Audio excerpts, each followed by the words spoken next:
ជម្រាបសួរបងប្អូនទាំងអស់គ្នាថ្ងៃនេះខ្ញុំនឹងបង្ហាញពីវិធីធ្វើគីមប៉ាប់ដែលគីមប៉ាប់នេះគឺជាអាហារកូរ៉េដែលមានរសជាតិឆ្ងាញ់ហើយវិធីធ្វើក៏ងាយស្រួលធ្វើផងដែរដែលយើងអាចធ្វើញ៉ាំនៅផ្ទះដោយខ្លួនឯងបានហើយក៏ឆាប់រហ័សទៀតផង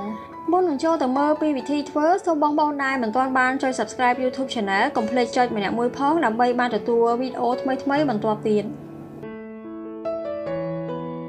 តោះឥឡូវនេះយើងចូលមកមើលពីគ្រឿងផ្សំដែលការធ្វើគីមប៉ាប់នេះគឺខ្ញុំមានដូចជាប្រហិតសាច់ក្តាមជាមួយនឹង hot dog ហើយបន្លែវិញគឺមានត្រសក់ការ៉ុតហើយជាមួយនឹងពងទាចំនួន2គ្រាប់ជាដំបូងនោះគឺខ្ញុំយកប្រហិតសាច់ក្តាមហ្នឹងយកមកវះវានៅតាមបណ្ដោយរបស់ប្រហិតហ្នឹងហើយខ្ញុំកាត់វាជា4បន្ទាប់ពីកាត់ប្រហិតក្តាមរួចហើយគឺខ្ញុំយកសាច់ក្រក hot dog យកមកកាត់ដែរហើយកាត់វាជាចំណិតវែងហើយចំណែកឯបន្លែក៏ខ្ញុំយកមកហាន់តូចៗដូចគ្នាចំពោះត្រសក់នេះប្រសិនបើបងប្អូនអត់ចូលចិត្តគ្រាប់ទេគឺអាចកាត់ចេញបានបន្ទាប់ពីកាត់ប្រហិតក៏ដូចជាហាន់បន្លែរួចហើយគឺខ្ញុំយកពងទាចំនួន2គ្រាប់ហ្នឹងយកមកគូសបំបែករួចហើយដាក់ទឹកចំនួន1ស្លាបព្រាបាយជាមួយនឹងអំបិល1/4ស្លាបព្រាកាហ្វេចូលហើយវាយបំបែករហូតទាល់តែពងទាហ្នឹងបែកអស់បន្ទាប់មកទៀតគឺខ្ញុំយកប្រេងឆាដាក់ចូលនៅក្នុងខ្ទះឲ្យវារាងក្តៅបន្តិចសិនទើបខ្ញុំចាក់ពងទាដែលបានវាយមុននឹងចូល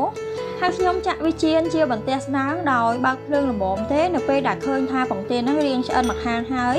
គឺខ្ញុំលើកត្រឡប់មកម្ខាងទៀតហើយចៀនរហូតទាល់តែពងទានេះឆ្អិនទាំងអស់តែម្ដងបន្ទាប់ពីចៀនពងទារួចហើយគឺខ្ញុំយកប្រេងហ្នឹងមកចាក់បន្ថែមពីលើខ្ទះហ្នឹងបន្តិចរួចហើយដាក់សាច់ក្រក hot dog ចៀនហើយចៀនឲ្យវារាងក្រៀមបន្តិចសិនទើបខ្ញុំលើកវាឡើងបន្ទាប់មកទៀតគឺខ្ញុំយកបន្លែដែលមានដូចជាត្រសក់ហើយនិងការ៉ុតហ្នឹងយកមកឆាឲ្យវារាងស្រពាប់បន្តិចហើយដល់ពេលដែលឃើញថាបន្លែដែលយើងបានឆាហ្នឹងរាងស្រពាប់ហើយគឺយើងដួសទុកមួយឡែកសិនចំណែកពងទាដែលបានចៀនឆ្អិននេះបន្ទាប់ពីវារាងត្រជាក់បន្តិចហើយគឺយើងយកវាមកបត់រួចហើយយើងកាត់វាជាសរសៃតូចៗ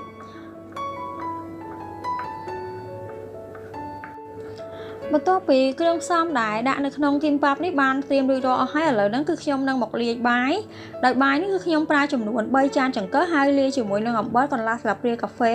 បន្ទាប់មកបន្ថែមជាមួយនឹងប្រេងល្ងហ្នឹងគឺចំនួន1ស្លាបព្រាកាហ្វេហើយច្របល់ចូលគ្នាឲ្យសព្វចំពោះប្រេងល្ងនេះប្រសិនបើបងប្អូនចូលចិត្តគឺអាចបន្ថែមឲ្យលើសនឹងបានហើយបន្ទាប់ពីលាយបាយចូលគ្នាបានសព្វជាមួយនឹងប្រេងល្ងក៏ដូចជាអំបិលហើយគឺយើងអាចយកមកមូលបាន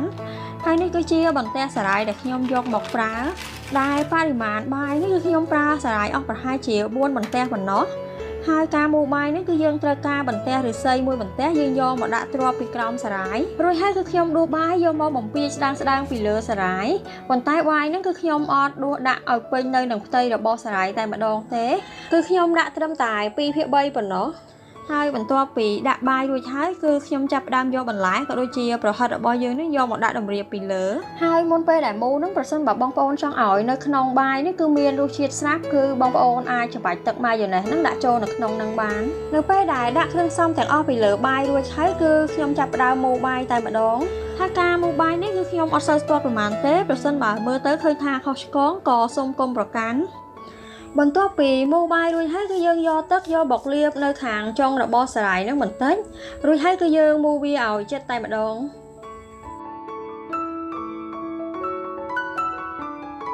ហើយឥឡូវហ្នឹងបន្ទាប់ពីមូលបាយរួចហើយគឺខ្ញុំយកប្រេងល្ងហ្នឹងមកលាបពីលើបន្ទះសារាយហ្នឹងបន្ថែមទៀតរួចហើយរោយដោយល្ងសដែលល្ងនេះគឺខ្ញុំបានលីងឆ្អិនហើយឥឡូវនេះគីមប៉ាប់ហ្នឹងក៏បានរួចរាល់ហើយដែរហើយវាមានរូបរាងបែបនេះបន្ទាប់ពីយើងកាត់វាចេញពីគ្នាហើយការកាត់គីមប៉ាប់នេះគឺយើងត្រូវការកាំបិតដែលមុតហើយរាល់ពេលដែលកាត់គីមប៉ាប់ជាដុំហ្នឹងគឺបងប្អូនអាចជូតកាំបិតហ្នឹងជាមួយនឹងកំណាត់សើមដើម្បីកុំឲ្យគីមប៉ាប់ហ្នឹងជាប់ទៅនឹងកាំបិត